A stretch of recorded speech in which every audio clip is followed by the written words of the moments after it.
Fala galera, eu sou o Jaidson Gomes aqui da Brasil JS e olhem só quem apareceu, né? Ninguém menos, ninguém mais do que meu grande amigo de longa data, Zeno Rocha. E aí, Zeno? E aí, Jadson, cara, tô super feliz de estar aqui, super bom te ver e vamos nessa.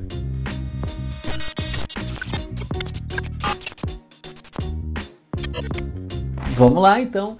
Bom, o Zeno tá aqui hoje para falar com a gente mais uma vez. O Zeno é de casa, né? O Zeno participou de tanta coisa da Brasil JS assim que nem lembro de cabeça assim para citar, né? A Weekly, a Conf, já palestrou em vários eventos e tal.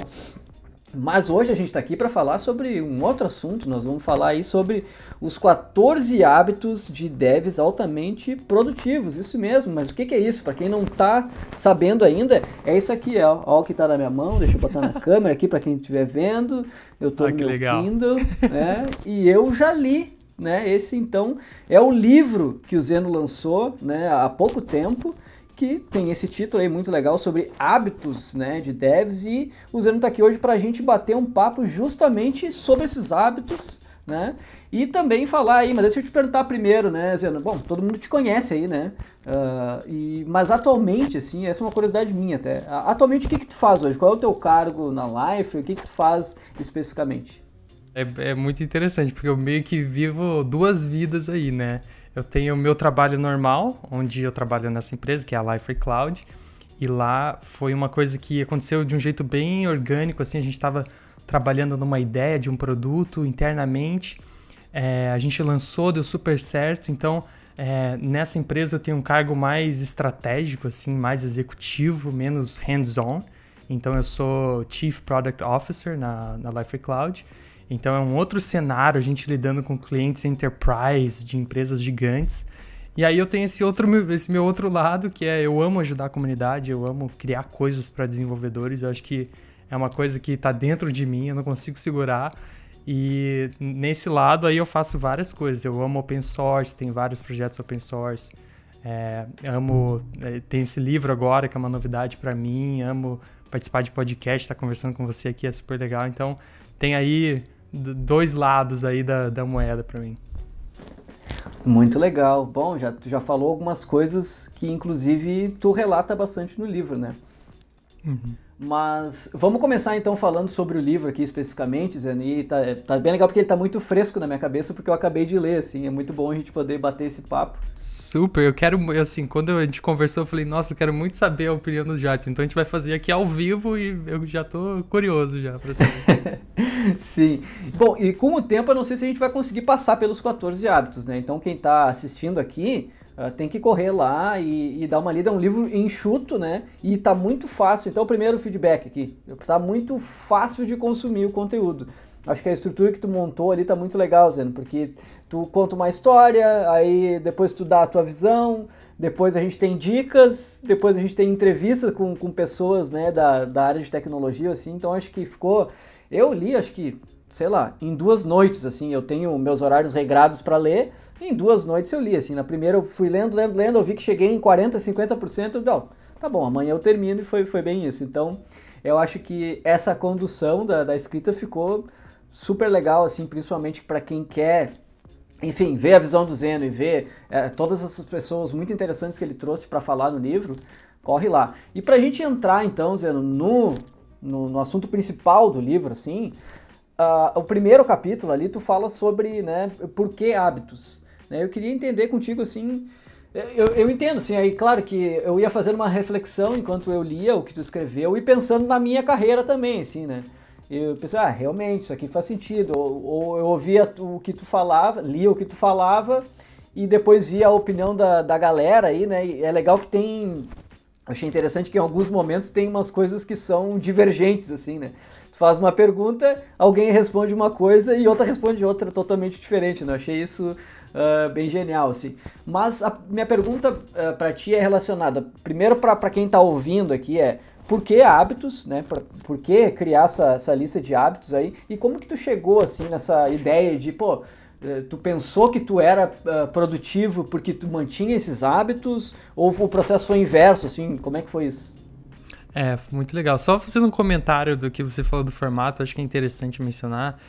Eu tentei fazer propositalmente mesmo uma coisa que fosse objetiva e simples de ler, sabe? Porque experiência própria, não sei a sua, mas tem vários livros que às vezes eu pego pra ler, acabo desistindo no meio porque é muito longo, ou o autor fica se repetindo no mesmo assunto. Eu penso assim, poxa, eu quero que seja um livro que a galera leia de cabo a rabo, sabe? Então, e também sei que hoje, né, a nossa geração não é aquela geração que vai sentar para ler um livro gigantesco, né? Então, eu tentei ser mais específico aí. E fora essa coisa de convidar as pessoas, né? Então, para mim era muito importante chamar outros desenvolvedores, porque eu não queria que fosse uma opinião só minha, sabe? Tipo assim, óbvio, eu tenho a minha perspectiva, eu tenho a minha história, mas o livro não é sobre como você seguir a mesma história, é como várias pessoas com várias backgrounds diferentes conseguiram chegar onde chegaram, né? Então, eu acho que isso é legal. E o lance dos hábitos foi uma coisa meio que reflexiva mesmo, assim, de pensar, poxa, beleza, agora eu tô aqui, eu moro em Los Angeles, consegui muita coisa na minha vida, consegui um cargo legal numa empresa legal, consegui criar projetos legais. E por que isso, assim? Tipo, eu não tenho nada de especial, não sou nenhum ser humano incrível. Eu acho que o que eu fiz foi conseguir fazer essas coisinhas pequenininhas, de pouco em pouco, e fazer elas por muito tempo, sabe? É uma coisa que eu super admiro de você também. Porque a gente não tá fazendo isso daqui faz um ano, entendeu? Poxa, beleza, a gente começou a Brasil JS Weekly, mas vocês levaram aquela tocha e estão fazendo até hoje, sabe? Então, você fazer algo com consistência por muito tempo, isso é muito difícil. E você só consegue fazer isso quando você tem hábitos bem estruturados na sua vida, porque se você depende de motivação, por exemplo, então a gente tá gravando esse vídeo agora. Poxa, legal, vamos falar, eu vou falar com o Jadson vai falar comigo, que legal, tô super motivado para fazer. Mas e no 100º vídeo, entendeu? Você vai estar com esse mesmo tesão? Talvez não. Então, mas você ter esses hábitos são muito importantes. Então, para mim, isso foi muito importante. Tá, muito legal. E esse lance, assim, né, que tu comentou desse tempo, assim, né, de montar, enfim, até chegar nesse... Claro que tu listou 14, né, mas com certeza existem várias outras coisas, né. E essa consistência, acho que ela é muito pertinente, assim, não só com os hábitos, mas, sei lá, para todas as coisas, né? A gente pode enxergar isso para a vida mesmo, assim, aí sem querer entrar em lance de coach ou alguma coisa assim, mas realmente, se tu parar pra pensar, se tu tem os teus hábitos e tal, e agora, né, enquanto a gente tá gravando aqui, a gente continua, estamos no meio da pandemia. Então, logo de início, eu lembro que eu troquei bastante ideia com o time, assim, sobre coisas que eu comecei a me adaptar e justamente criar hábitos para conseguir enfrentar, né, essa pandemia, a quarentena, e meio que tá funcionando, né, apesar de a gente já estar meio de saco cheio, né, mas meio que tá funcionando, assim, né, então eu sempre levo, assim, pro time alguns hábitos que eu tenho em casa e do que eu faço para conseguir, né, então acho que isso se aplica realmente para tudo, né. Total, e uma curiosidade aí, eu ia fazer 7 hábitos de desenvolvedores altamente produtivos. Só que, na verdade, existe uma patente, né, com toda essa coisa, essa série, né, de 7 hábitos. É um livro super famoso, né, que eu me baseei como inspiração, né. E aí eles têm uma patente. Então eu falei, poxa, não posso usar 7. Aí fui no Google Domains, comecei a pesquisar. 8hábitos.com. Ah, tava pego. 9hábitos.com. Não, tava free, mas aí era $2.000 para você comprar. Ah, 10 hábitos, pego. 11 hábitos, $1.000 para comprar o domínio. Aí cheguei nos 14 e aí eu falei, poxa, maravilha, então eu vou de 14 hábitos mesmo. Mas com certeza, tem muitos outros aí, cara. Essa curiosidade, pô, muito legal, não tinha pensado. Isso, pra quem não conhece o Zeno, agora eu conheço o Zeno há muito tempo, ele falando isso, eu pensei, é óbvio que o Zeno também pensou num domínio legal e tudo mais, pô, muito massa. Total. Zeno, vamos chegar na outra parte aqui, que eu acho que já é o segundo hábito ali, que tu falou de procure os sinais, né? Beleza. E aí, o que eu trouxe pra gente conversar aqui, eu queria que tu falasse um pouco mais, é sobre o FOMO e o JOMO. Na minha ignorância, eu não tinha ouvido falar sobre o JOMO, né? Perfeito. Eu também tenho uma curiosidade disso aí, dá pra contar. Pô, que legal. Daí, que é o lance de aceitar o fato de que não se pode aprender tudo, né? E, Total. bom, como que e tu também, nesse capítulo, tu pergunta como que as pessoas decidem qual tecnologia aprender, né, e investir tempo. Mas queria que tu falasse um pouco, assim, então, já que tu tem uma curiosidade aí, mas queria que tu falasse um pouco sobre isso, né? Então, eu acho que é muito comum, né? Todo mundo sente isso. A gente está trabalhando uma tecnologia específica, a gente pode estar gostando dessa tecnologia ou não, na verdade não importa se você está satisfeito com ela ou não, sempre tem alguém e uma comunidade inteira atrás falando, você precisa estudar isso. Então, você manja um monte de Node.js. Aí vem a comunidade e fala, mas você precisa aprender o Deno. E aí agora, uma outra coisa que você precisa aprender. Então, a gente é constantemente bombardeado por várias pessoas dizendo pra gente quais tecnologias a gente tem que usar. E, assim, isso é a realidade, infelizmente. Não tem como você parar isso. E se a gente escolheu trabalhar em tecnologia, assim, tem que aceitar que vão vir novas tecnologias e como a gente se adapta a elas é o que realmente importa, porque não tem como parar isso, não tem como frear. Você vai ter que, em algum determinado momento da sua vida, estudar todo um novo framework, estudar toda uma nova linguagem, porque aquele framework ou aquela linguagem já não é tão atual. Então, eu acho que tem um outro lado aí, que é você tentar se contentar com o que você já sabe, né? Você ficar feliz com o que você já sabe. Você se dá crédito um pouco. A gente não se dá crédito, sim. A gente aprende uma coisa e beleza, agora eu sei essa coisa. E não, cara, demorou pra você aprender aquilo. O que você sabe, tá bom, pode ser que você não seja pessoa extremamente avançada, mas você sabe aquilo e tem muita gente que não sabe aquilo. Então é esse o conceito do JOMO, né? Que é o Joy of Missing Out. Então, para mim foi uma coisa que eu não conhecia, esse conceito. Na verdade, o que aconteceu foi, eu já tinha escrito essa parte do FOMO, né, o que é o Fear of Missing Out. E aí eu estava fazendo as ilustrações, a minha irmã estava fazendo as ilustrações do livro comigo. E aí nesse processo criativo, a gente tentando ver como que a gente ilustrava cada pedaço, a gente achou esse conceito do JOMO. Eu falei, nossa, isso aqui é tão bom, a gente precisa colocar, porque é exatamente isso, entendeu? E acabou que entrou aí, e é uma das coisas que todo mundo fala, assim, nossa, muito legal, não sabia disso. Eu também não sabia disso, então foi muito 10. Muito massa, e é legal de novo, né, porque se aplica em outras coisas, né. Eu não sei se tu sabe, ou se a gente já falou sobre isso, mas faz mais de 2 anos que eu saí das redes sociais, né.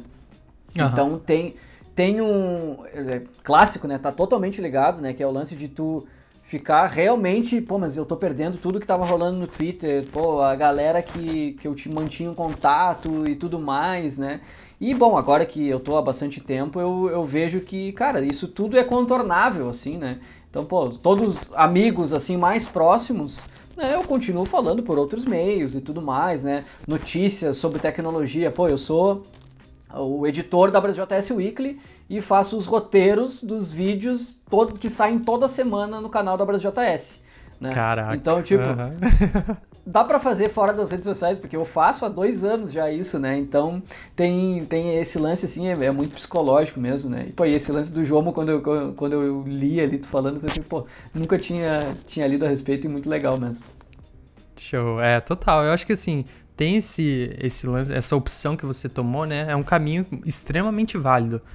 A minha esposa fez um detox social, assim, ficou tipo 1 ano fora do Instagram. Isso foi super bom pra saúde mental dela, assim, sabe? E tem muita gente que faz isso de tempos em tempos, sai das redes sociais e tal, porque às vezes é muita informação mesmo.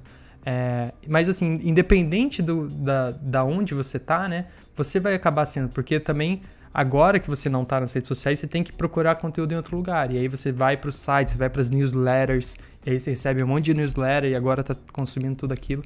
Também é difícil, né? Também é um bombardeio. Então, é meio que aquela coisa de controlar o que você pode controlar, né?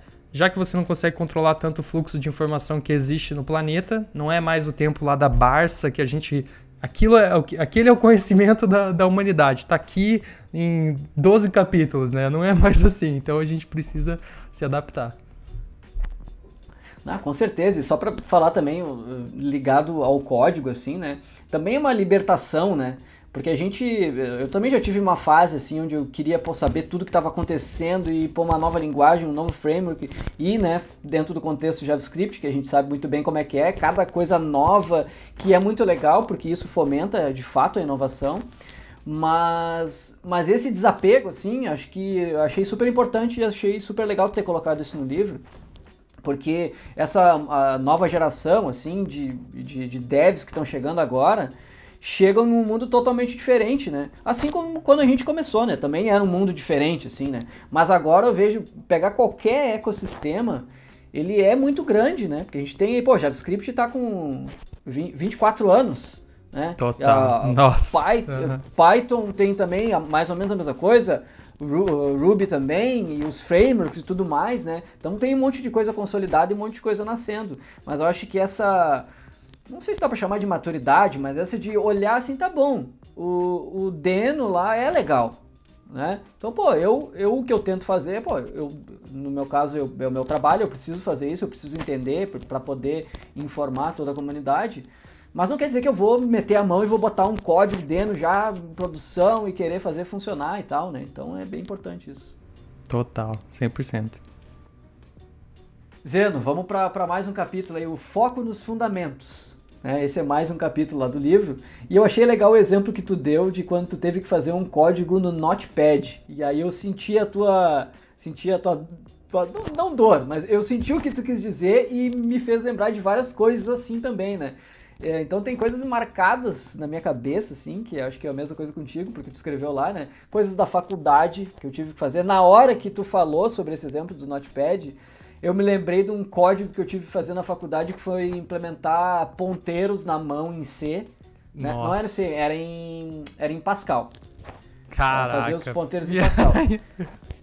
E isso ficou tão marcado em mim, que faz sei lá quanto tempo já isso, mas foi uma coisa assim, ó, que me fez crescer. Mesmo eu tendo feito mal e porcamente lá, conseguido implementar os ponteiros, e na época ter odiado, assim, e pensado, cara, nunca vou usar isso, não quero saber. Já programava em JavaScript na época, pensei, cara, a Engine já cuida disso, foda-se, não quero saber, né?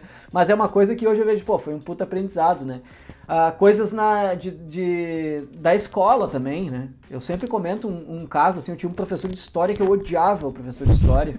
Eu odiava aquelas aulas de história, assim, ó, pra mim eram as piores. E hoje, já adulto, eu olho porque, cara, foi com certeza o melhor professor que eu tive na vida e com certeza as melhores aulas, assim, né? Então, sei lá, achei isso muito legal, assim, o que poderia comentar além, né, disso, para contar um pouco aqui, não tanto pra gente não tirar o prazer de quem vai ler depois, né? Não, acho que tem uma coisa interessante daí, que é o seguinte... quando a gente está trabalhando, né, a gente entra no mercado de trabalho, a gente pega nosso primeiro estágio, ou a gente está já no trabalho, já é sênior, e aí a gente tem coisas na nossa carreira, no nosso dia a dia, que a gente tem que resolver. Né? Tem um problema, apareceu um bug, apareceu alguma coisa, a gente tem que resolver. Então, às vezes é uma coisa que a gente não sabe e a gente tem que ir lá aprender aquela coisa. Então, assim, qual que é o comportamento default, padrão de todo mundo? Eu vou aprender o mais rápido possível para resolver o problema o mais rápido possível. Isso é bom, você vai resolver o problema e tudo bem. Só que você aprender os fundamentos por trás daquilo que você está tentando resolver, isso é muito poderoso. Porque te equipa não só para aquele problema que você está tendo agora, mas vai te equipar para os outros 10 problemas que você vai ter.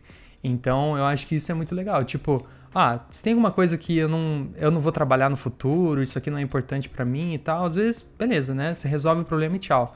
Mas, nossa, se você vai trabalhar com CSS pro resto da sua vida, porque sempre vai ter coisas para você fazer estilo e você ama desenvolvimento web, nossa, é muito importante você aprender como funciona folhas de estilo e como que um estilo sobrepõe ao outro, e aí você tentar trabalhar com camadas separadas, ou então você usar CSS em JS, colocar o CSS dentro do JavaScript, experimentar vários outros tipos de nomenclatura, usar o ban e aí colocar nomes diferentes. Então, assim, tem um mundo. Cada coisa que você abre é um baú ali inteiro. Então, eu acho que super vale a pena investir nos fundamentos. Né? Mesma coisa com JavaScript. Pô, se você vai trabalhar com programação por muito tempo na sua vida, eu odiava estrutura de dados na faculdade. Odiava algoritmos. Nossa, mas saber o que é uma notação O de N super me ajuda quando eu estou no dia a dia, que eu sei que, peraí, isso daqui é um problema, estou tentando resolver de um jeito errado.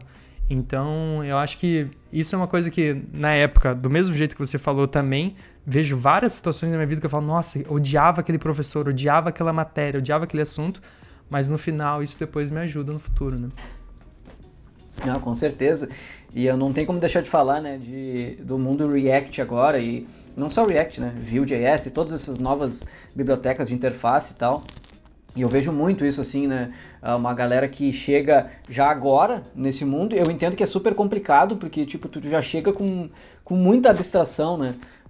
Beleza, o mundo da programação, na real, é um mundo de abstrações, né? A gente vai criando abstração em cima de abstração. Linguagem de programação é uma abstração, né? Só que, pegando esse caso específico, assim, porque é uma coisa que está no dia a dia aí, né? Tem todo o lado bom desses novos frameworks, bibliotecas, que são super produtivos, inclusive, né? Mas tem um lado que é bem isso que tu fala nesse capítulo, que eu acho fundamental mesmo, que é o lance de saber os fundamentos, né? Então, o lance de aprender JavaScript deveria estar, né? E aí, sem querer cagar regra, né? Mas eu acho que ele deveria pelo menos estar junto, assim, na hora de aprender uma nova coisa, né? Porque o React, ele usa eventos no JavaScript, a gente precisa saber, né? Então, tu consegue pegar gargalos e tu consegue identificar, e isso vai te ajudar, né, a montar as aplicações se tu souber pelo menos uma base dos fundamentos. Não precisa saber, né, implementar na mão, né, coisas que eu já fiz, por exemplo, mas implementar na mão todo o lance de eventos, drag and drop e tudo mais que o JavaScript tem, assim, né, a parte do DOM, mas isso com certeza ajuda, né. Eu lembro que tem uns desafios assim que as pessoas fazem em prova de entrevista, né, emprego, que é você reimplementar métodos do string. Então, você reimplementar um replace. Então, como que você reimplementa isso? Então, assim, esses exercícios são bem legais. Óbvio que isso já está pronto para você não precisa fazer, né? É meio que tipo assim, no React eu posso colocar objetos como estado, e aquele estado se reflete no DOM sem eu ter que tocar no DOM, porque eu só estou referenciando o estado. Lindo, o React é maravilhoso para isso. Mas e se você precisar fazer um query selector all e você nem sabe que isso existe, né? Você não está usando agora o React, está usando uma outra library no futuro. Então, é importante você saber como que você pega um elemento do DOM caso você precise. No mundo React, você não precisa fazer dessa maneira, mas em outros mundos você vai precisar. Então, é legal ter esse conhecimento, ter essa noção, né, de como funciona. Sim, muito bom. Vamos passar para um próximo aí. Esse aqui, quando vi o título, pensei, como assim? Que é o que é o Seja Sem Graça, né? Onde tu fala ali sobre que existe uma linha tênue, né, entre a intensidade e o burnout, né? Então essa é uma coisa que está bem em voga, assim, no mundo da tecnologia, né? Que é essa parada do burnout. Eu particularmente já passei dessa fase, assim, né, mas enfim, acho que também é algo complexo, né? E cada um tem o seu jeito de lidar com essas coisas, né?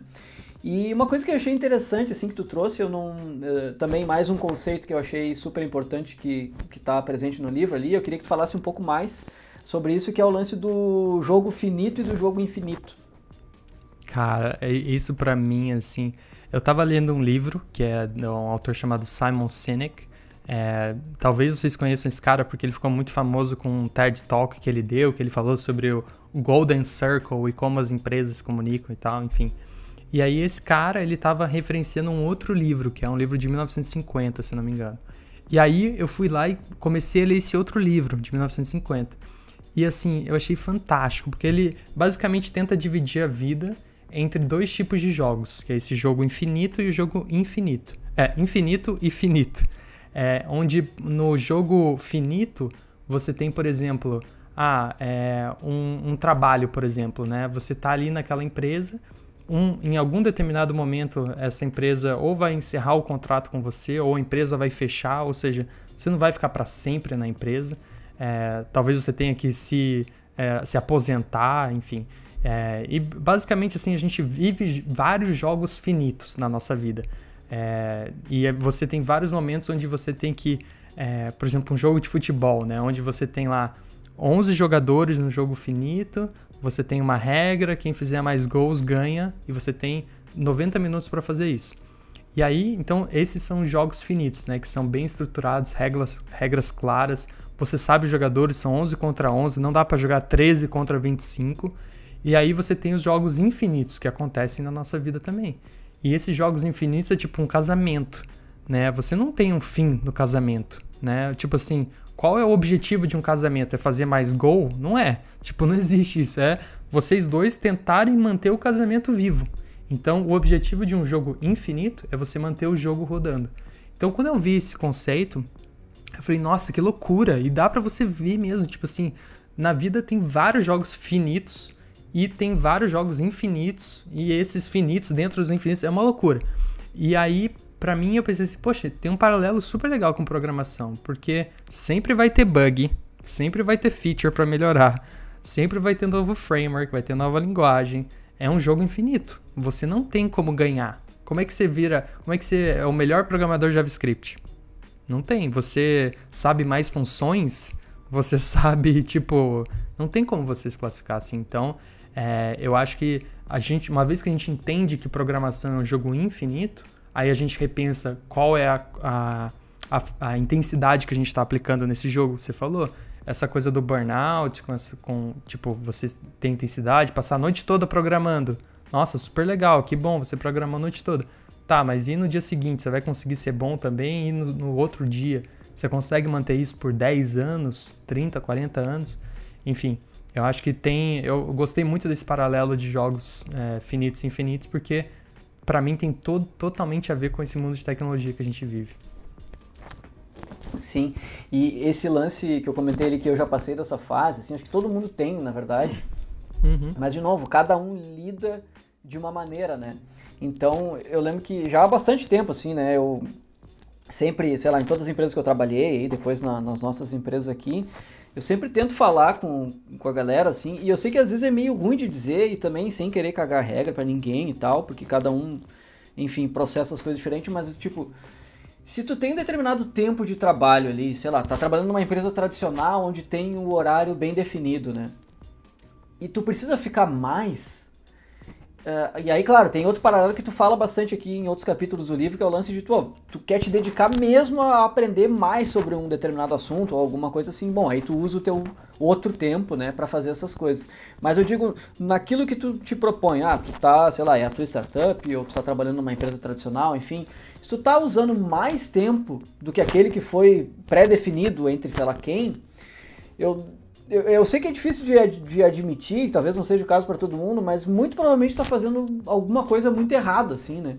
Então eu lembro que eu trabalhei, sei lá, pegar um exemplo de uma grande empresa, o Terra. A gente tinha muita gente aqui, várias equipes de desenvolvimento na época, e tinha muita gente com esse perfil, assim. Só que quando eu entrei no Terra, eu já entrei num cargo que era sênior, né? Então eu via as pessoas trabalhando nos projetos e muito com essa pegada, assim, de que, ficava o dia inteiro lá e aí depois ficava mais um tempo na noite e hora extra e tudo mais, e a empresa pagava. Não. E eu nunca fiz isso. Eu sempre fiz questão, porque nessa época eu já tinha aprendido a conviver e a lidar com esse tipo de coisa, né? Mas essa é uma coisa bem difícil, eu acho que ela super precisa ser debatida, assim. Eu achei legal que tu trouxe essa visão no livro também, porque, de novo, eu acho que pode ser daquelas coisas que quem entra na área vê as outras pessoas fazendo e acha que aquele é o normal, né? Então acho que teve uma época que foi assim, mas eu acho que não precisa ser assim. Acho que tu tem o teu trabalho para fazer, tu faz naquele tempo. Aí tem que achar a melhor maneira de fazer, né, para não te sobrecarregar e não chegar num nível extremo, né? É uma empresa tradicional, emprego comum, né? Aquilo ali é um contrato entre você e o teu empregador, onde esse empregador está falando, olha, você vai trabalhar 40 horas por semana e para cada hora que você trabalhar eu vou te dar X. Então, assim, essa é a transação. Se você lida como uma transação onde você está emprestando o seu tempo para esse empregador, para ele te dar alguma coisa em troca, por que você vai ficar mais, né? Óbvio que tem aí motivações, poxa, eu quero crescer na carreira, isso aqui é uma boa oportunidade, e se eu mandar bem aqui e tal, e tem situações que a gente não consegue evitar. Então, por exemplo, deu um problema em produção, caiu o site do Terra. Você vai falar e fala assim, valeu galera, boa noite pra vocês. Tipo, vamos lá, vamos ajudar. O problema é que isso às vezes vira o modo normal da galera, entendeu? Então aí você entra numa empresa, tá super animado e todo mundo faz hora extra, todo mundo fica no escritório de noite. Tipo assim, aí esse é um ambiente que, peraí, talvez levante uma dúvida aí. Talvez esse ambiente não esteja sendo gerenciado da melhor maneira possível. Porque se os gerentes dessa empresa soubessem o quanto que isso vai afetar esses empregados, como que isso afeta a produtividade deles. Tipo assim, pô, você pode dar uma de herói e tentar programar por 12 horas. Tipo, eu já dormi no escritório da agência que eu trabalhava, mas isso não é sustentável, né? Então, se o teu chefe realmente se importa com você, ele vai falar, não, vai para casa, já deu hoje, amanhã volta. Isso aqui, sim, sempre tem fogo para apagar, mas volta que a gente sempre, tipo, não vai morrer, né? Então, é difícil, cara, é um balanço difícil mesmo de conseguir. E quando você tá entrando na área, você segue o que tá todo mundo fazendo, né? Então é foda mesmo. Né? Tem muita cultura tóxica por aí, né? Bom, vamos para mais um capítulo aqui. Esse é interessante, esse é difícil, né? Que é o faça para o seu futuro eu. Né? Então isso aí é clássico, né? Tem vários memes aí de programação, aquela velha piada, né? De tu fez o código, às vezes 1 hora depois, né? Então tu já não consegue mais identificar, né? Dependendo de como que tu fez, né?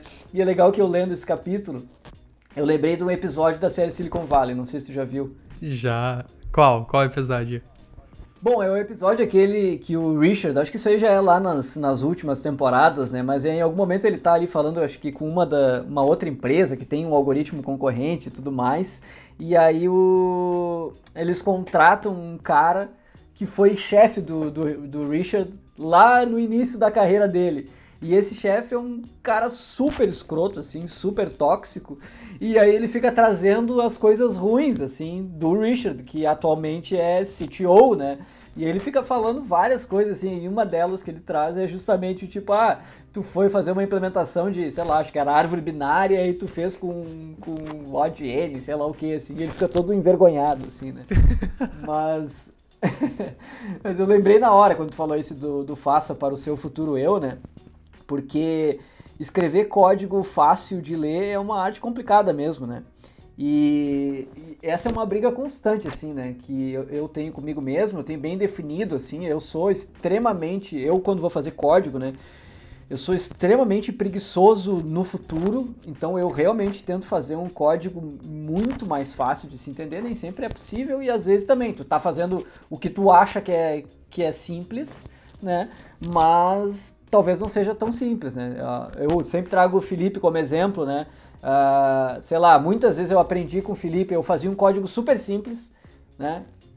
Para eu conseguir entender, para os outros conseguirem entender, e era, sei lá, um código com algumas linhas e que ficava super claro. E com o tempo o Felipe me mostrou o outro lado também, porque eu preferia fazer um código super descritivo para não usar uma expressão regular, por exemplo, né? Só que, nesse caso, às vezes uma expressão regular ela é mais simples. Porque tu faz com, sei lá, 4 caracteres o que tu faria com 15, 20 linhas. E isso eu acho que é um grande exemplo, assim, quando a gente fala sobre fazer código para o futuro, assim, né? E tu pergunta, então, Zena, nesse capítulo, assim, né? Para as pessoas entrevistadas, né, coisas que fazem para se ajudar no futuro. Mas uma dúvida para ti, assim, a gente é amigo há muito tempo e eu já vi o teu código, né, código open source eu já vi, mas eu te pergunto assim, ainda hoje, assim, para os times para as pessoas que tu gerencia, ou enfim, os times na Liferay, ou até para projetos open source, né, quais são as coisas que tu faz para te ajudar no futuro e ajudar outras pessoas? Nossa, boa pergunta, viu? E é muito legal esse exemplo que você deu de expressão regular. Eu já passei por exatamente a mesma sensação de querer evitar usar a expressão regular e aí me ferrar por conta disso, que você acaba criando um código mais complexo ou com mais buraco do que a expressão regular iria cobrir. E também passei isso com um operador ternário. E isso aprendi também com o Eduardo, que trabalhava comigo. Eu sempre via o operador ternário como algo muito complexo. E aí eu falava assim, não, eu não vou usar, porque isso aqui é pior. É pior para mim, é pior para quem for manter. E na verdade, uma vez que você, beleza, entende o operador ternário, como ele pode ser usado, é muito mais simples. Às vezes, numa linha você consegue definir aquela expressão que você precisava. Então, para mim, assim, o que eu tento ver, né? Nossa, cara, excelente pergunta. Eu acho que uma vez que você vai passando mais tempo na área, né? Você começa a desenvolver meio que é foda dizer essa palavra, mas como uma espécie de intuição, assim, sabe?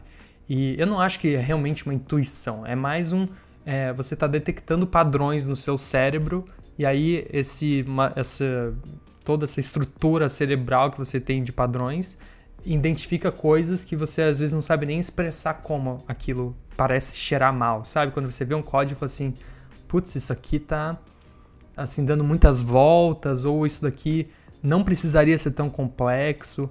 E você se vê também mais novo. Por exemplo, tem um desenvolvedor no meu time que começou a aprender código há mais ou menos uns 2 anos, e hoje eu consigo ver claramente que às vezes ele faz um código muito mais complexo do que precisaria, porque ele quer mostrar que ele sabe? Então assim, eu quero mostrar que eu aprendi isso daqui, eu quero mostrar que eu aprendi isso daqui. E aí você deixa algo muito mais difícil para os outros e para ele mesmo no futuro. Então, é difícil, não consigo dizer uma coisa específica, mas eu tento ver esses tipos de padrões. Assim, será que isso aqui está sendo over-engineered? Será que não tem um jeito mais simples de resolver esse problema? Precisa realmente, por exemplo, abstração. É muito bom você fazer abstração de código, você conseguir criar, às vezes, uma classe que pode ser reutilizada em vários outros momentos, mas será que realmente você precisa daquela abstração? Será que não é muito cedo para ter essa abstração? Então eu tento olhar por esses tipos de padrões, assim. E óbvio, né? Aí as coisas básicas, né? Documentação, testes, isso tudo é mega importante também. Infelizmente a gente não tem, né, atualmente, não sei se já evoluímos no Machine Learning para ter um identificador de código que seja desse tipo. Claro que a gente tem várias automatizações para complexidade de código e tudo mais. Isso. Mas acho que nessa aí a gente está em vantagem ainda com a máquina, que a gente consegue analisar de uma maneira assim, pensando no futuro e tudo mais, né? E eu sempre uso esse exemplo da expressão regular, e tu usou da expressão ternária também. E claro, porque se tu deixa, né? Daqui a pouco tu vai ver no teu código ali, vai ter a expressão ternária aninhada com expressões regulares. Já vi código assim. E aí tu une tudo, né? Aquele código é praticamente compilado, né? É verdade, exatamente. Zeno, estamos nos encaminhando para o final aqui, já vai ficar dependendo aí se a galera curtir bastante aqui o vídeo, acho que vão curtir, a gente talvez faça um novo vídeo aí com mais hábitos, né? Não vamos passar por todos, e também nosso papo aqui a gente está falando muito pouco sobre cada capítulo, né? A ideia é que vocês leiam lá e também deem feedback pro Zeno e tal, tudo mais. Mas eu escolhi agora falar de um capítulo aqui que foi mais um daqueles que quando eu li o título, eu pensei, ué, o Zeno comeu o cogumelo do Mario aqui. Porque o título do capítulo é Mario ou Sonic, né? E eu fico pensando que o Zeno vai falar nesse capítulo aqui, né? Mas explica aí pra todo mundo por que a gente precisa almejar ser o Sonic e não o Mario. Então, eu tava pensando sobre isso, assim, poxa, né? Tem essa coisa de você tentar sempre fazer brigas tipo, que não existem, né, na sua cabeça. Como seria uma luta entre o Gandalf e... esqueci agora o nome dele. Caralho, esqueci. Dumbledore. Beleza, Dumbledore. Como seria uma luta entre o Gandalf e o Dumbledore? E aí você pensa, poxa, nossa, que loucura, né? 2 magos lutando e tal. E eu pensei, né, nisso também, né? Poxa, Mario e Sonic, nossa, que tipo 2 personagens da minha infância, assim, e tal.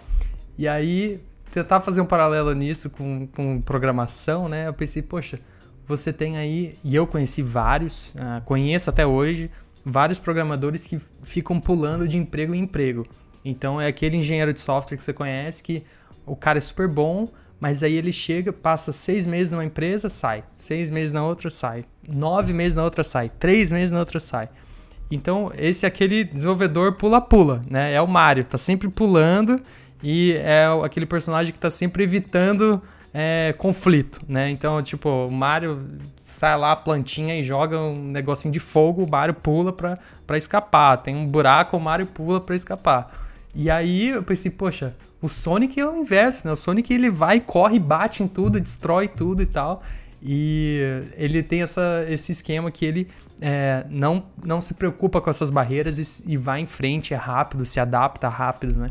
Então, pra mim, esse foi o paralelo, assim. Esse foi o cogumelo que eu comi naquele dia, que foi tipo assim, poxa, não tentar ser esse Mario, sabe? Eu acho que, dependendo de onde que você tá na sua carreira, né?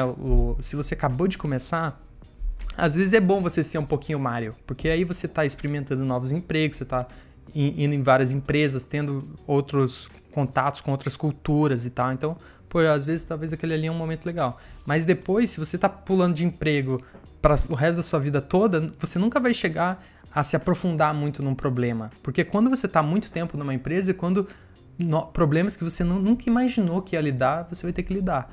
Então, foi essa aí a viagem que eu entrei. Genial, achei a analogia genial, assim, e veio justamente no momento onde a gente está fazendo uma série de entrevistas com pessoas para integrar o nosso time de desenvolvimento, e eu agora do outro lado, assim, vendo também como é que a galera tá, enfim, se comportando no LinkedIn, GitHub e tudo mais, e eu notei justamente isso. Eu sei que não é uma coisa nova, mas eu notei que tá muito latente isso mesmo, né? Tu vai ver a pessoa, e uma coisa que me chama atenção, assim, né? Tu vai ver, a pessoa, desenvolvedora sênior na empresa X. Pô, que legal. Aí tu vai ver a última experiência da pessoa, 6 meses atrás, como dev pleno. Ou como, sei lá, ou como outra coisa.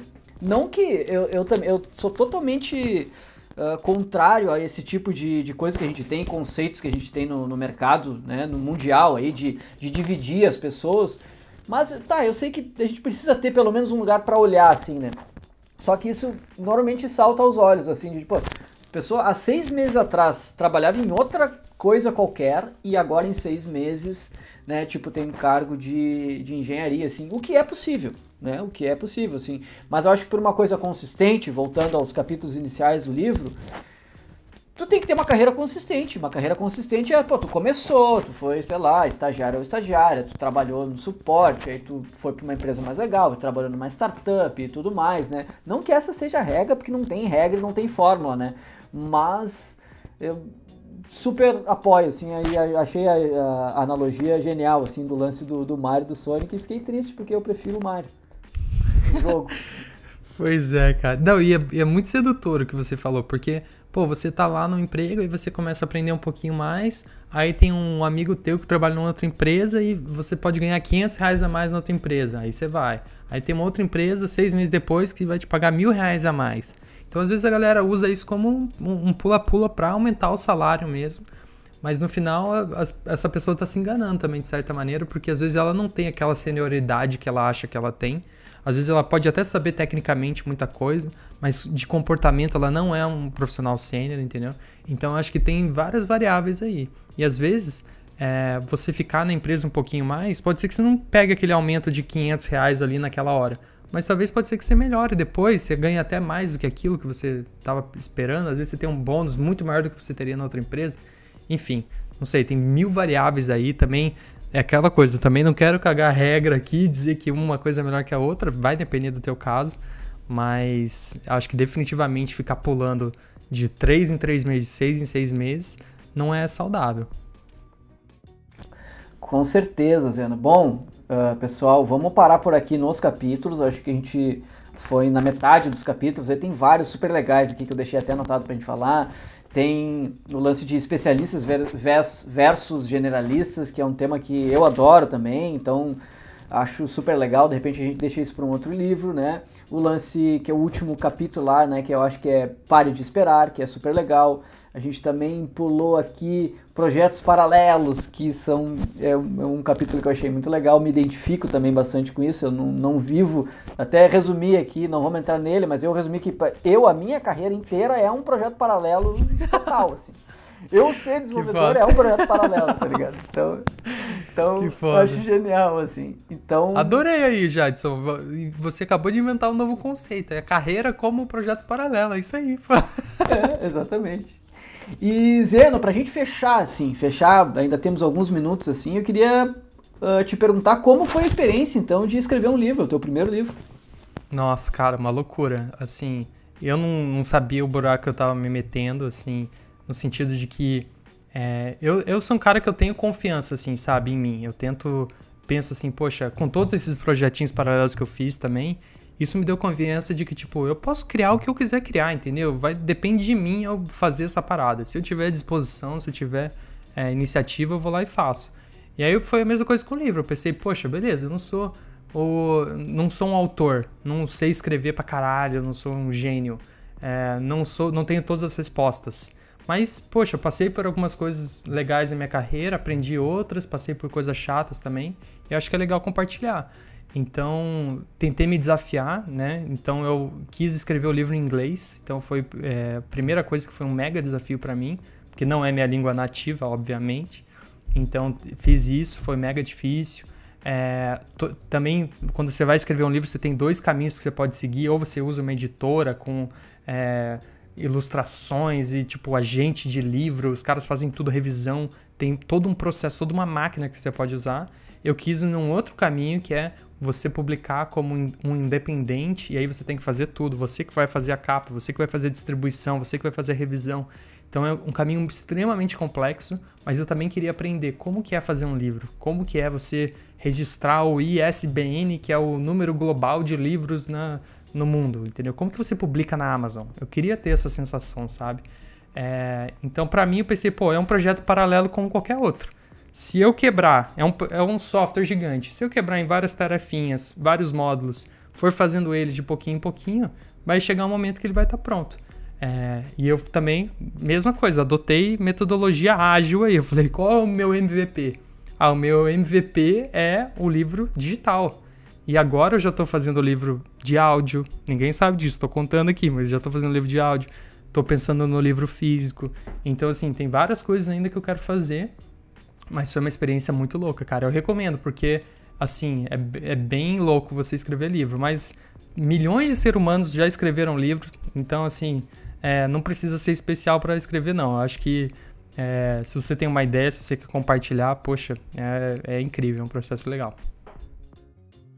Que demais, Zeno. Muito obrigado aí pelo teu tempo, por voltar aqui à tua casa, que é a BrasJS, né? Muito obrigado aí pelo conteúdo. Galera, confiram lá, o livro tá realmente muito legal, né? O Zeno é super aberto aí nas redes, troca uma ideia com ele, né? Sobre os hábitos, ou sobre o livro, ou sobre desenvolvimento de software. E, cara, só te agradecer aí pelo teu tempo e disponibilidade. Valeu demais, Jadson. Um abraço, galera.